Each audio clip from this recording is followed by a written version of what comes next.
بسم الله الرحمن الرحیم. السلام علیکم و رحمت الله و برکاته.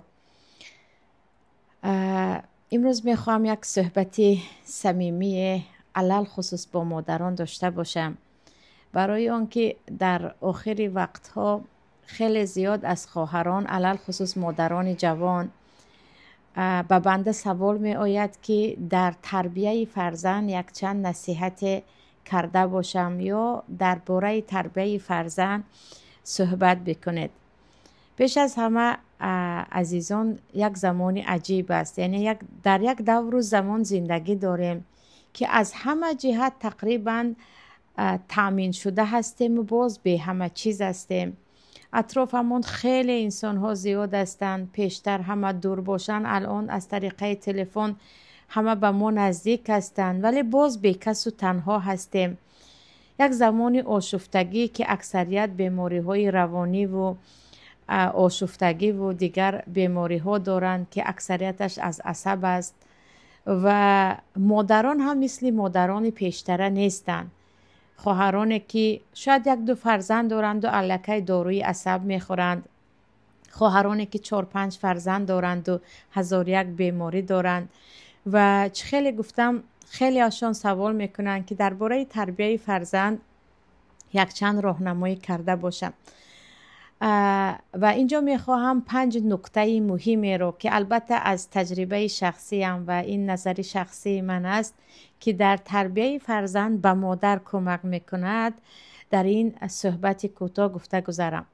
اولا، هر خواهری که تربیت فرزند برایت سختی کرده ایستاده است، خصوصا خواهرانی که 4-5 یا 6 فرزند دارید یا خواهرکانی که 19-18 ساله هستید و الکی صاحب فرزند هستید، بعضیتان میگوید دنیا همش خستگی هست، دنیا همش پریشانی هست، یکی بیمار می شود، دیگری سالم، دیگری باز به یک مشکلی دیگر. چقدر مادری سخت است گویان شکایت میکنید.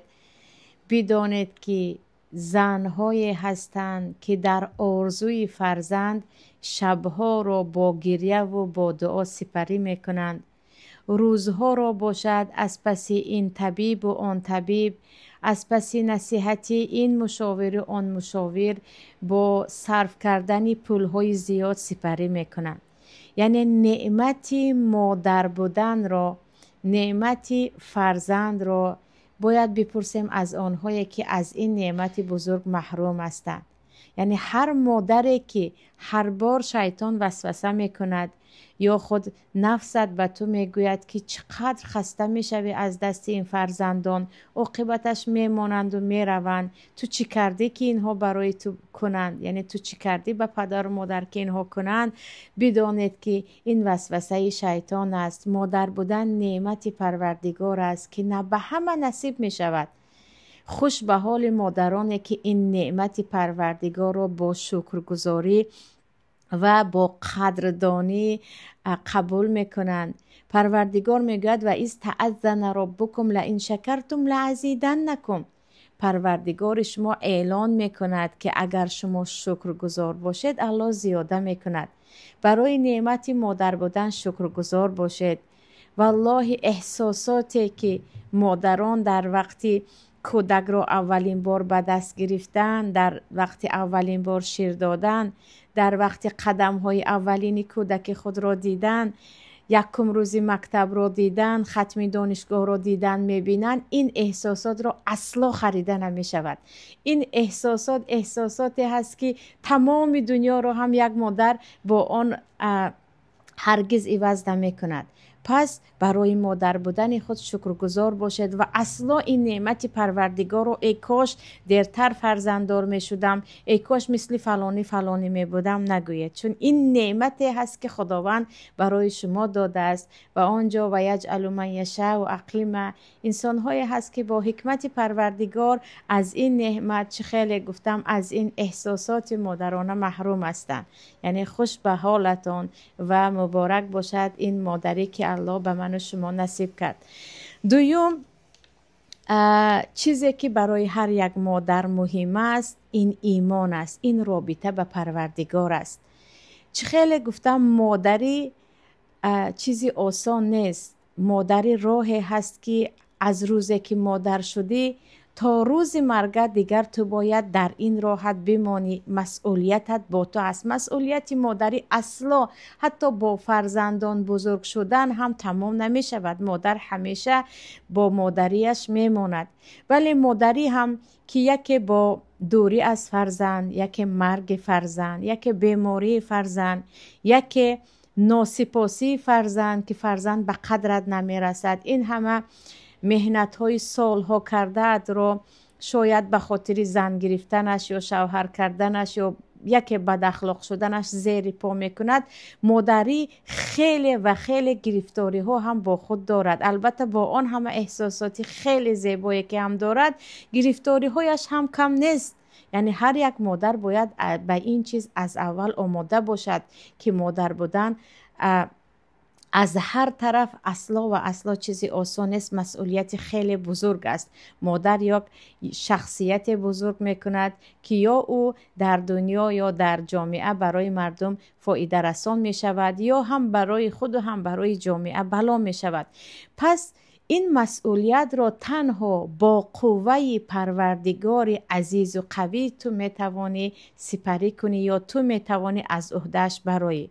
و مادرانی که با پروردگار رابطه قوی ندارند، مادرانی که با پروردگار درد دل نمی کنند، مادرانی که در مصیبت ها به پروردگار پناه نمی برند، مادری آنها را زود می شکند. زود به بیماری های عصب و به بیماری های دیگر جسمی و روانی گرفتار می شوند.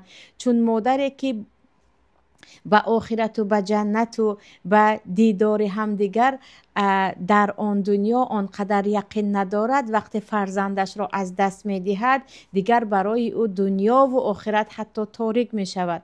مادری که به شافی بودن پروردگار که خداوند قادر است همه بیماری ها را با یک کلمه شفا دهد به این یقین ندارد، با اولین خبری بیماری فرزندش دیگر دنیا برایش تاریک می شود. و من شخصا خودم دیدم مادرانی که وقتی بالای سر کودکشان یا فرزندشان بیماری می آید، اولین چیزی که میگویند چرا من، چرا فرزندی من، خداوند چرا مرا به این بلا اختیار کرد، یا بعضیا میگن کاش من به این بلا گرفتار میکردی نه فرزندم را. اینها همش بر میگردد به ضعیفی ایمان. وگرنه مادری که رابطهش به پروردگار قوی است، تقدیر را از الله میداند و او به قدرت‌های به انتهای پروردگارش یقین دارد، اصلا در برابر مصیبت هایی که به فرزندش رخ می دهد شکسته نمی شود. و همین چند روز بود که گویا که من اولین بار می خوانده باشم سبحان الله سوره قصص را حفظ کردم و چندین بار خوانده گذشتم. نمیدانم شاید پس از این سن سال باشد. سوره قصص را یک چند روز پیش تکرار می کردم که آمدم به قصه مادر موسی و همین آیته که فاوحینا الی ام موسی ان ارضعی فاذا خفتی علیه فالقیه فی الیم ولا تخافی ولا تحزنی ان رادوه الیک و جاعله من المرسلین. اینقدر مرا به خود یعنی جلب کرد، یا گفتم اینقدر به من تاثیر کرد که گشته و برگشته آیت را خواندم و خود را به جای مادر موسی نهادم که وقتی مادر موسی را تولد میکنند و همه زنها این احساس را میتوانند به یاد آورند و این احساس را درک کنند. وقتی زن تولد میکند یا مادر کودکش را تولد میکند، آن کودک برای او از همه دنیا ارزشش بالا میشود و یک ساعت از او دور کرده دیگر دلش به تپش میافتد، آرامشش را گم میکند. مادر بیچاره موسی زمان موسی را تولد کرد که فرعون لعین آن زمان اعلان کرده بود که همه کودکان نوزاد را خصوصا از بنی اسرائیل را بکشید. و از یک طرف کودک تولد کرد، از یک طرف سربازان همه درها را می زدن که اینجا صدای کودک است، اگر کودک باشد بکشیم. تصور کنید تولد کرد و ترس دارد که الان این کودک را می کشند. خداوند به او وحی می کند در حالی که موسی پیامبر نبود، ولی با رابطه قویه که به پروردگار داشت. پروردگار میگوید ارضعی آسوده با شیر بده، به کودک تولد کرده ات شیر بده، سپس القیه فی الیم، آن را به دریا انداز، به دریا انداز. سبحان الله. باز الله میگد ولا تخافی ولا تحزنی، نترس از آینده موسی، نترس، غمگین هم نباش، این رادوه الیک، ما به تو بر میگردانیم. و با این الهام خداوندی آن مادری که در آن لحظه کودکش را، یعنی به ایوازی جانش باشد هم مادر کودک نوزادش را نمیدهد، او کودک را به آب می اندازد و پروردگار میگوید و اصبع فؤاد ام موسی فارغا. بعد از اینکه مادر موسی کودک را به آب انداخت، در قلبش بجز موسی هیچ چیز نماند. در قلب او فقط یاد همین کودک نوزادش بود که الان چی می شود. دیگر یگان چیز در قلب او بجز موسی نبود. این کادت لتبدی به، نزدیک بود که فریاد زند که کودک من است. خصوصا وقتی که همسر فرعون آسیه آن را گرفت، الله میگوید نزدیک بود که آشکار کند، برملا کند که این کودک من است. لولا ان ربطنا علی قلبها، اگر الله میگوید ما قلب او را ثابت نمی داشتیم، او در همون لحظه این کودک من میگفت، هم کودکش کشته میشد، هم خودش زیر غم میموند، ولی ما قلب او را قوی و ثابت داشتیم. پس ثابت کننده قلب ها این پروردگار است. مادر برای اینکه در حیات مادر قوی باشد، باید با پروردگارش رابطه خالصانه بندگی داشته باشد که در این لحظه های مصیبت پروردگار قلب او را ربطنا، چه خیلی که میگوید ثابت نگه دارد. در دوامش الله چی میگوید؟ فرددناه الی امه کی تقر عینها ولا تحزن. من سپس میگوید موسی را برگرداندم به مادرش، از اینکه او به گفته من عمل کرد، سرپیچی نکرد، برگرداندم به مادرش. چون عجیبی قصه در آن است که خداوند برای موسی تمام مادرانی که شیر تمام مادران را حرام میکند. موسی از کس شیر نمیخورد مگر همین مادرش را یافته میآرند. و مادری که دیروز ترس و هراس قلبش رو گرفته بود و چی کار کردنش رو نمیدانست و نزدیک بود که فریاد زند که این موسی من است، کودک من است، از دریا آن را گرفتید، بچه من است. امروز در قصر فرعون می رود و با یک احترام و حشمت پسرچه خودش را آنجا شیر می دهد. الله میگوید من برگردانیدم، من به این مادر فرزندش را برگردانیدم تا که خوشحال شود و غمگین نشود. ولی تعلم ان وعد الله حق، و تا بداند که وعده الله حق است. هر چیزی که الله وعده میدهد الله در وعدهش می ایستد. و قصه مادر موسی باید برای تمام مادران همچون یک سرقانون زندگی مادری باشد که ببین که چقدر توکل داشته بود، چقدر او توانست در این راهش ثابت بایستد و وعده های خداوند چگونه عملی شد. و هر مادری که با پروردگارش در نمازهایش، در عبادتهای پنهانیش، در نیتهای قلبیش صادق است، یقین بداند که او در مادری موفق می شود. امروز کورس ها هستند، روانشناسا برای زنها هستند که برای این چی کار کنیم، برای آن نه. شما با پروردگار رابطتان را قوی کنید، یقین بدانید اینقدر این مسئولیت برای شما آسان می شود و شما مادری را با یک مشقت نه، مادری را با یک نعمت قبول می کنید. و هر مصیبتی که خواه و ناخواه بالای هر انسان می آید و دنیا جای کبد و غم است، با آن رابطه قویه که با پروردگار دارید و آسانی پشت سر می کنید و مثل مادر موسی، مثل موسی انسان ها را بزرگ میکنید. پس اینجا چی گفتیم؟ که یکی از کلیدهای اساسی برای تو، هر مادری که میگویی چی کار کنم که مادری برایم آسان شود و چی کار کنم که من فرزندانی خوب تربیه کنم، تو باید رابطه خودت را، ایمان خودت را، توکلت را به پروردگار یگانه قوی سازی. چیز دیگر، نکته سوم هم میتوانم بگویم، این آینده فرزند. مادری نیست که از آینده فرزند غم نخورد و اکثریت غم و ترس مادران و هنوز پیر نشده پیر شدن مادران همین آینده فرزند است. این چی کار میکرده باشد؟ بعضی ها هنوز کلین نآمده رو غمش رو میخورن که اگر کلین آید رابطه فرزند با من چی میشده باشد. بعضی ها هنوز دختر رو به شوهر نداده غمی خوشتامن دختر رو میخورن که خوشتامن این دختر مرا چگونه اذیت میداده باشد. آینده های فرزند رو باید به پروردگار سپارید. الله میگوید نحن نرزقکم و ایاهم، این من هستم که تو و فرزندت را رزق میدهم. ما فرزند را به دنیا آوردیم، او را بزرگ کردیم، اما فرزند مال پروردگار است. او امانت الله یگانه است. هم آینده ما هم آینده فرزند ما به دست پروردگار است. نباید مادر اینقدر برای آینده فرزند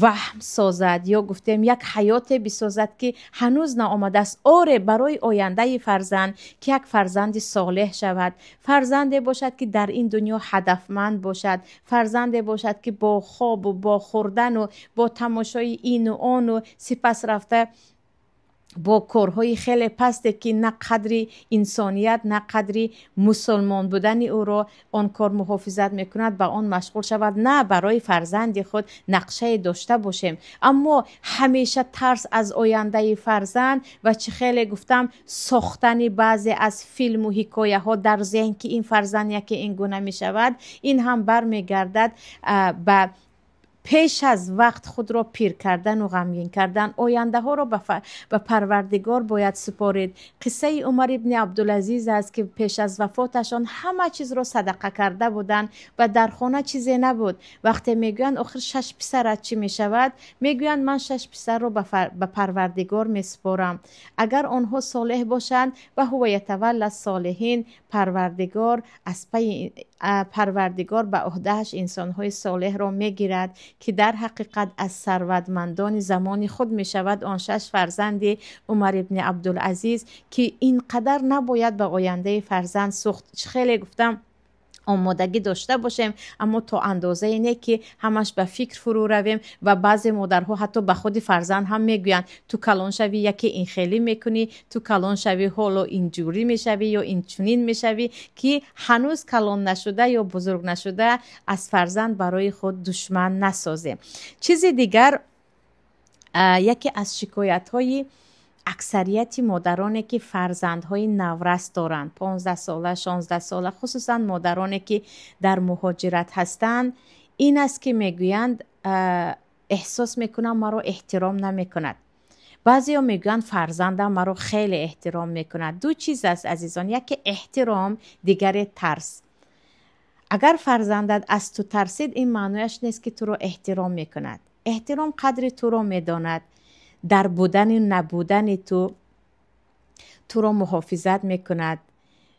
اصلا نمیخواهد که شأن تو پایان باشد. در جای از تو بابدی گفتن از دفاع از تو میخیزد. ترس این است که تو رو دید به گپت گوش میکند، اگر تو نباشی خوشحال میشود که الحمدلله نیست و نبودن تو برایش از بودنت بهتر است. یعنی باید بین ترس و بین احترام جدا کرد. و اینجا گفتیم او ترسو هست، این خیلی چیزی بد است. اگر فرزند از مادر میترسد او کارهای پنهانی زیاد میکند.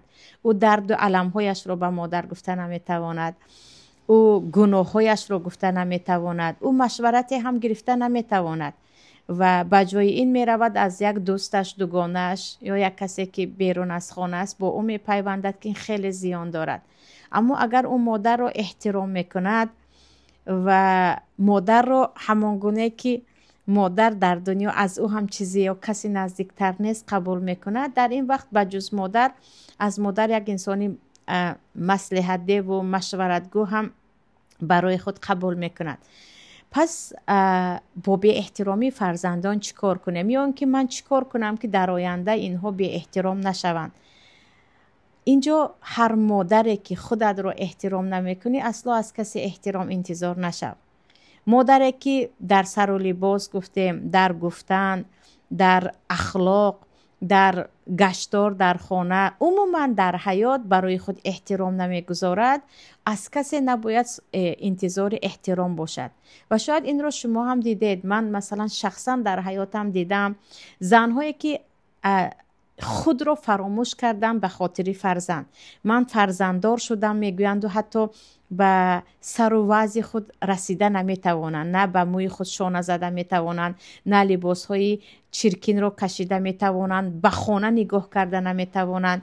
یا گفتیم من اکنون فرزنددار شدم میگویند و یک باره تا 20 سال 30 سال کلا چیشان جسمن هم تغییر مییابند. پس از مدتی میبینید که با جای اینکه فرزند این همه زحمت مادر رو با تشکر قبول کند، یک با تمام به احترامی نسبت مادر صحبت میکند. حتما باید مادر بداند که با فرزنددار شدن شخصیت تو زیر خوک نرفت، تو همان پیشتره هستی، یک مسئولیتی تو زیادتر شد. باید مادر خود را احترام کند. هر فرزند بداند که مادری من بجز مادر بودن هدفهای دیگر هم دارد. او شخصیت دارد، او رختی سرخ دارد که به آن نباید ما داخل شویم. او هم در بعضی حالتها عصبانی می شود، بعضی حالتها او را خرسند می سازد. یعنی مادر شخصیت خود را باید به فرزند نشان دهد.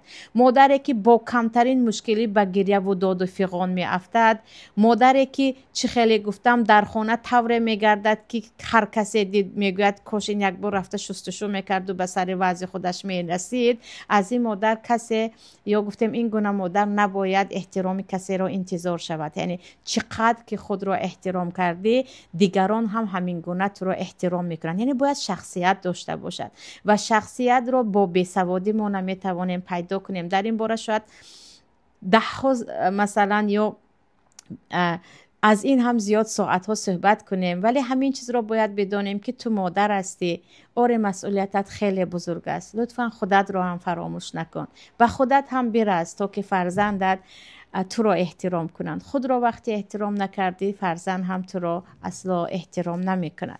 و چیزی آخران درباره مادری، این هم همش خیلی گفتم از تجربه و از معلومات من است که انشاءالله که یک راهنمایی برای خواهران باشد. این حاکمیت کردن در احساسات. گروهی هستند که احساسات همیشه آنها رو زیر دست کرده است. احساسات آنها چی گوید آن رو میگویند. تو غضبناک هستی فریاد بزن، فریاد میزنند. تو از حد خوشحال هستی یگان احمقی دیگر کن، احمقی دیگر میکنن. یعنی احساسات خود رو مثل خدای خود گرفتن. ارائیت من اتخذ هواه اله، مثل آن است، یعنی هوای خود را اله گرفته است. اما گروهی هستند که بالای احساسات خود حاکمیت کرده میتوانند. مادری که احساساتش بالای او قوی هست، او در وقت غضب و عصبانیت، چه خیلی که پیامبر میگن خاصم فجر هست، یعنی وقتی که غضبناک می شود دیگر ترکیده می رود، هیچ جا را نمی داند. یا اینکه مادری که از حد محبتم زیاد است میگوید و فرزند را از حد ارکه می کند و دیگر فرزند خود را هم رفته رفته فراموش می کند، چون ارکگی از حد زیاد انسان را به حیوان تبدیل می دهد. این گونه مادران حالتشان وای است.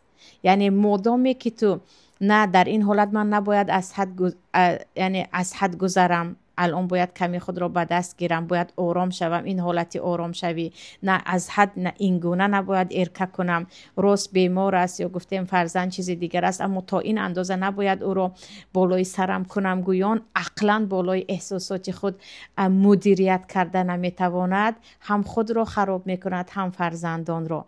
خیلی زیاد هستند دخترکان 16-17 ساله با خودی بنده صحبت میکنند، یک غم و مصیبت های خود را میگویند.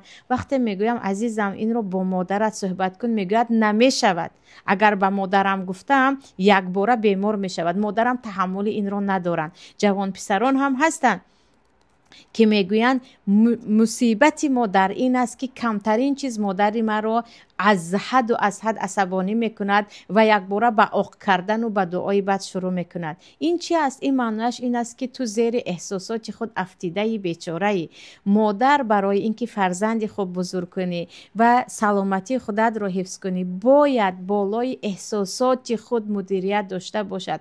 اکثریت غم های ما، عصبانیت ما، خصوصا مادران، به یک چیزهایی است که قدر ندارد، یک چیزهای بیهوده، یک گپ های بیهوده. و شاید روزها شاید هفته ها بیمار شویم برای یک کاری که از همه فرزند آن چیز رخ میدهد. مثلا کودک 12 ساله یکی دزدی کرد، یکی مثلا گفتیم 13 ساله چیزی دیگر کرد. آره این گناهی کلان است، اما با عصبی شدن و 3 روز گریه کردن و نمیدونم کاری دیگر کردن این رو حل کردن نمی شود. کودک خو نخو خطا میکنند، کودک نه تمام انسان ها خطا میکنند. در فطرت انسان خطا و گناه هست و نباید در این حالت ها خود را از دست دهیم. چیزی دیگر گفتم ارکگی یا من از حد محبت زیاد نسبت فرزند دارم گویان تمام خطاگی های فرزند را به سفیدی برآوردن، تمام خطاگی های فرزند را با بهانه اصلاح کردن و فرزند را از خود رواندن است. پس برای اون که مادر باشه که هم خودت و هم فرزندت در دنیا و آخرت موفق و نجات یافته باشند، لطفاً وقتی احساسات ها می آید که خیلی غضب کن یا خیلی ارکه کن یا خیلی غم غوطه یا گفتیم غرق غم شو، باید با عقل خود، با اون امید و با اون ایمان که روشنی اون در قلب و در عقل است، باید بگوییم که الان ارزش دارد که این گونه من غم خورم؟ آیا ارزش دارد که این گونه عصبانی شوم؟ آیا ارزش دارد که من چند روز به خود نآیم و بیمار شوم؟ یعنی باید احساسات خود را توانیم حاکمیت کنیم که در این باره هم خیلی گفتم باید خیلی زیاد صحبت کرد، ولی من تا حد توان در اینجا ملخصا گفته گذاشتم با امیدی که یک راهنمایی باشد برای بانوان خصوصا برای مادران. و باز برمیگردم به همان نکته اولین، برای اینکه مادر خوب باشد، بنده خوب باشد، برای اینکه مادر موفق باشد بندگی های خود را، رابطه خود را با پروردگار اصلاح کنید و زیاد درباره شخصیت خود فکر کنیم که من کی هستم، از من چگونه انسان بزرگ می شود و خود من چی هستم و کی هستم. چون مادری که خیلی گفتم شخصیت نداری، خودت هدف نداری، بعید است، خیلی دور است که تو یک فرزند خوب بزرگ کنی و در این راه دور و دراز مادرانه موفق باشی. با امید آنکه این صحبت ها برای شما یک فایده رسانیده باشد، شما را به الله یگانه می سپارم. السلام علیکم و رحمت الله و برکاته.